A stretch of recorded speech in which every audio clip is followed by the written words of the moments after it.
Mesdames et messieurs, bienvenue dans la vidéo d'actualité de ce jour. Ce que vous allez découvrir va vous laisser bouche bée, alors restez attentifs et abonnez-vous pour ne rien rater. Le ton monte entre le ministre de l'administration territoriale et les avocats. Peut-on réduire un avocat au silence? On ne peut pas contraindre le prince de la parole à se taire lorsque la société se délite. On ne peut pas confiner l'avocat à une simple salle d'audience. L'avocat est un acteur politique de premier rang. Sa vie est un combat pour une société plus juste, pour les droits et les libertés. Un débat essentiel sur la démocratie au Cameroun. Êtes-vous d'accord avec cette vision de l'avocat? Abonne-toi d'abord et prends place au débat. Lorsqu'on est avocat, on ne peut pas être serein face aux différentes déclarations sulfureuses du monsieur le ministre de l'administration territoriale qui semble vouloir confiner les avocats à un rôle de spectateur de la vie publique. Je n'ai pas besoin de vous rappeler que Mandela était avocat. Je n'ai pas besoin de vous rappeler que Lincoln était avocat, Gandhi était avocat, Hollande était avocat, Sarkozy était avocat, Mitterrand était avocat. Les avocats sont censés être au cœur de la vie publique. Et c'est d'ailleurs l'absence même des avocats en nombre dans la vie politique qui permet que nous ayons une société dans laquelle les gens se croient le pouvoir de faire de telles déclarations ou bien de laisser notre société aller en lambeaux. Les avocats vivent au quotidien les meurtrissures de leurs clients. Ils sont faits des pulsations de la société. Et à ce titre, ils ne peuvent pas se taire. L'avocat, le rôle traditionnel de l'avocat, comme compris par le ministre de l'administration territoriale, est depuis très longtemps dépassé. L'avocat est un acteur de la société civile. L'avocat est même, lorsqu'il le souhaite, un acteur politique. Parce que les prises de position qui sont faites par les avocats ne le sont que dans l'intérêt de la cité. On ne peut donc pas contraindre le prince de la parole à se taire lorsque la société se délite. Ou à plaider tout simplement. Et on ne peut pas le confiner à une salle d'audience. C'est impossible. Donc on ne peut pas... Le ministre de l'administration territoriale souhaite par exemple... J'ai lu par exemple un communiqué qu'on vient de publier, je ne sais pas si c'est de lui, où on dit qu'il faut retirer les ordures dans les grandes artères pour les ramener dans les quartiers. C'est un peu comme s'il y a un incendie sur un grand immeuble. C'est bien une sortie du Minato. Voilà, on dit que non, s'il y a un incendie sur les gratte-ciel, non, il faut plutôt prendre l'incendie et le ramener sur les petites maisons autour, je ne sais pas trop, non. On ne peut pas résoudre un problème en faisant la politique de l'autruche. Et vous ne pouvez pas faire de telles sorties et espérer que les avocats vont vous écouter et applaudir alors que ce sont des maladresses. Vous entendez? Et je le dis à bon nom de mes confrères. Un avocat ne peut pas se limiter à gagner un peu d'argent et à espérer avoir un commerce ou une activité économique lucrative. L'avocat, d'une certaine manière, doit être un quasi-philosophe. Il doit apporter son concours à l'édification de la société dans laquelle il vit. Ailleurs, c'est ce que les avocats font. Les avocats sont des acteurs politiques de premier rang.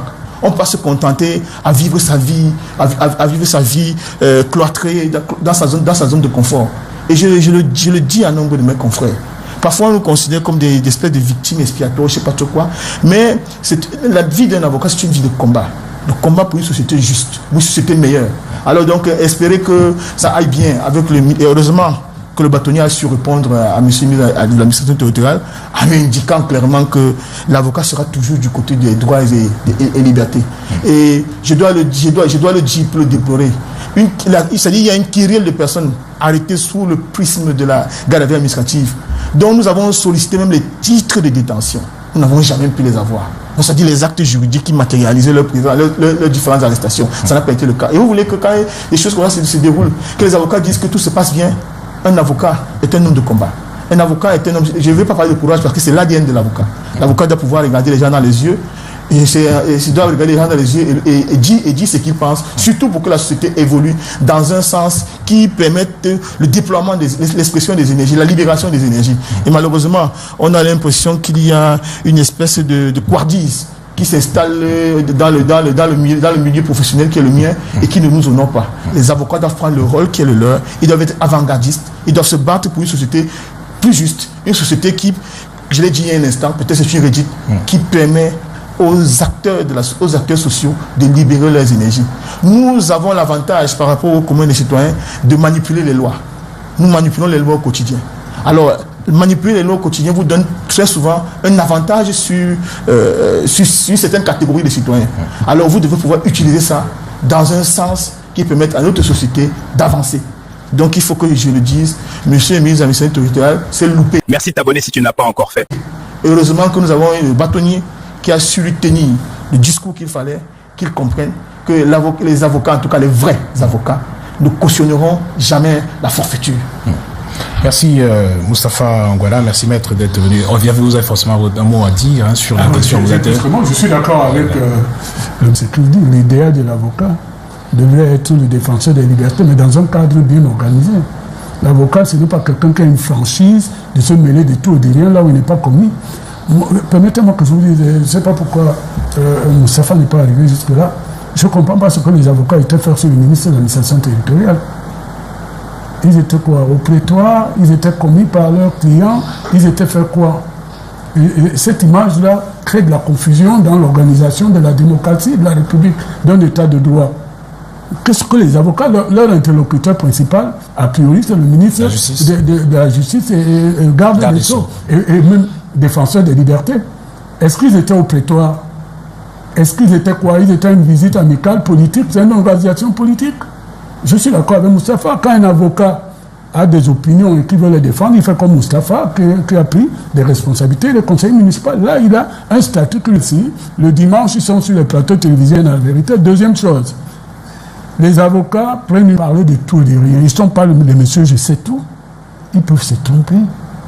Et il faut qu'ils soient très prudents.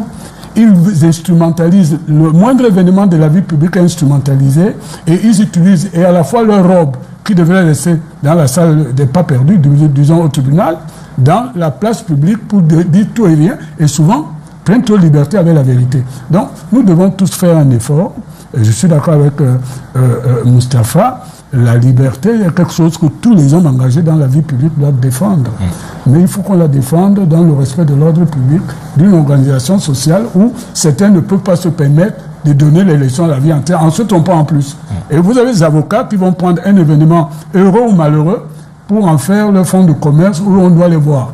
Il parle de tous les sujets, même là où ils ne sont pas commis comme conseil. Il prend sa carte et se présente aux élections. C'est le cas d'Obama, qui est aussi un avocat. On peut continuer, la liste n'est pas limitative. Mais ces avocats qui sont là, qui sont commis par compétence, je dis non, surtout que parmi eux, il y en a qui se trompent tout le temps, à commencer par l'un de très connu, qui en une année, qui a la limite d'une instabilité morale et mentale. Merci. Ça dit qu'il fait semblant de m'apprécier, mais il mais je t'apprécie beaucoup, tu le sais. Tu as plaidé contre moi et je suis rentré dans ta voiture. Tu ne peux pas dire que je ne t'apprécie pas. Pour faire du persiflage. On peut en parler. Merci. Il en profite pour faire du persiflage. Je crois que ce n'est pas une occasion de pouvoir tirer sur mes confrères. Si quelques-uns, si la maille à partir avec quelques-uns, il a le droit et même peut-être le devoir de leur rappeler, de leur rappeler à l'occasion. Mais ça dit que parler de manière aussi globalisante des avocats et de manière aussi peu convenable. Je crois qu'il y a dit qu'il y a des brebis galeuses. Voilà. Oui. Je crois que c'est j'ai été élevé par une avocate. En tout cas, et particulièrement un DPC. Alors on ne va pas rentrer dans ça. Merci. Bonne année. Merci.